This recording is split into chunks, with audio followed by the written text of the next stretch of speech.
nenos do cuarto B, vamos falarvos das embarcacións tradicionais. As embarcacións son elementos case imprescindibles nas faenas que se realizan no mar. A súa construción vén de moi antigo e as técnicas para construílas foron difundidas por todos os povos de beiramar. As embarcacións dos nosos devanceiros foron de coiro e logo de todos os outros. As que se conservan na actualidade son moi variadas. A comezos do século XX existían máis de 20. As que se conservan hoxe en día son fruto do traballo de recuperación de diversas asociacións. Podemos clasificalas en embarcacións de transporte e de pesca. Embarcacións de transporte, o San Cosmeiro. O San Cosmeiro da ría de Muros en Noia utilizábase de transporte de xente, mercadorías e animais. Foi o autobús da ría ata os anos 50, no que foi desaparecendo. Tiña moi pouco calado necesario para unha ría con tantos bancos de area no fondo. O galeón. Se adorna pola súa orixe a embarcación tradicional máis emblemática de Galicia. O galeón polo seu tamaño. Os galeóns que coñecemos hoxe ten a súa orixe na evolución do trincado de pesca. É unha embarcación a vela utilizada no século XV. Os primeiros galeóns utilizáronse en funcións de pesca. Máis tarde pasou como medio de transporte. Os materiais de construcción nos galeóns foron a madeira, o carballo para a estructura e o piñeiro para a cuberta. O trincado. O trincado varía moito no seu tamaño de orixe antiga. Desapareceu nos anos 20, aínda que en Cedeira funcionou o último dos exemplares ata 1945. Inicialmente dedicábase á pesca co cerco real, para derivar logo no transporte de mercadorías entre portos próximos. Eran comúns no litoral norte de Galicia. E agora as embarcacións de pesca. A lancha.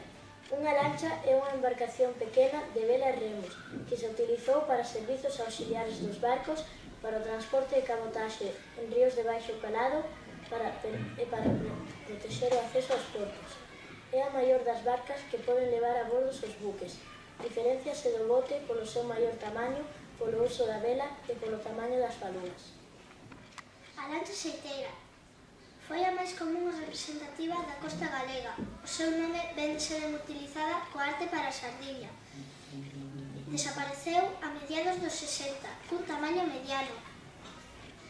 Na súa construción úsase madeira de carballo e de piñeiro. Adorna. A construción da adorna remóntase ao século XV. Dende entón a súa construción non variou moito. Para a construción da quilla, cavernas de bogar e remadoiras, utilízase madeira de carballo. O resto da embarcación é de piñeiro. O dobrado das táboas para adaptalo á forma da adorna conseguese mergollándoas na auga quente. Non hai moitos anos a maneira de conseguilo era deixándoas nun charco de auga fría dun día para outro. A técnica de construción da adorna ten dous rasgos característicos que o diferencian do resto de pequenas embarcacións. Partir do casco para logo colocar a cavernaxe e superpoñer as táboas como se fosen tellas, que é o que se denomina calime. A adorna ten múltiples variantes dependendo dos usos para os que se utilice. Así, por exemplo, a adorna utilízase para pescar a sardiña, o congro, o padexo, a pescada, etc. A gamela. A gamela é unha embarcación costeira pequena que se usa na pesca de baixura ou como embarcación auxiliar doutra maior. Ten a proa e a popa chatas e fondo plano. Este tipo de embarcación xeralmente se manexa a remo, aínda que existen variantes a vela, como a gamela cruceira. Hai distintos tipos de gamelas, algunhas son a gamela cruceira e a gamela da guarda. Os botes. Un bote é unha embarcación de pequena eslora con capacidade de flotar e moverse no auga. Responde a todas as necesidades e ofrece diversas actividades de transporte de persoas e mercadorías. Ainda se sigue construindo a base de madeira con características de impermeabilidade. Su propulsión pode ser a remo, a vela ou a motor. O bote polveiro. O bote polveiro é unha embarcación redonda. É un bote moi forte, estable pero lento, polas súas formas, que pouco a pouco foi substituído por a adorna, máis liseira e rápida. Prácticamente se circunscribe a Bueu, na ría de Pontevedra, é unha representante das embarcacións antigas da zona. Ten unhas loras uns 4 metros e unha manga de 2, e casi todos con viveiro no centro. Se aparella coa vela mística e o remo é moi parecido da Dorna. A buceta. As bucetas eran moi coñecidas en toda a costa galega, pero é na ría de Muros e Noia onde tiveron maior representatividade.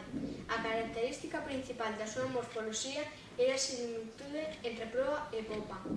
A súa lixereza facía apta para navegar tanto a remo ou a vela. As artes de pesca máis practicadas eran a liña ou a palambre. A traiñeira. A traiñeira é originalmente unha embarcación propia da costa cantábrica. Antigamente estaba dedicada á pesca, mas na actualidade é utilizada para deportes de regatas. O racú é unha evolución de traiñeira heredora xeiteira galega. A súa zona de influencia máis notable son as rías baixas. A súa proa é casi vertical. A cuberta e a popa son pechadas, sendo característica que mellor a define a súa popa redonda. Utilizábase principalmente na pesca da sardiña practicando a arte do xeito. A charana. A charana é unha pequena embarcación de fondo plano popa cadrada que se emplea como auxiliar de outra maior. Adoítase manexar a remo. Para embarcar na falúa, collemos a charana que temos no varadero. O vapor.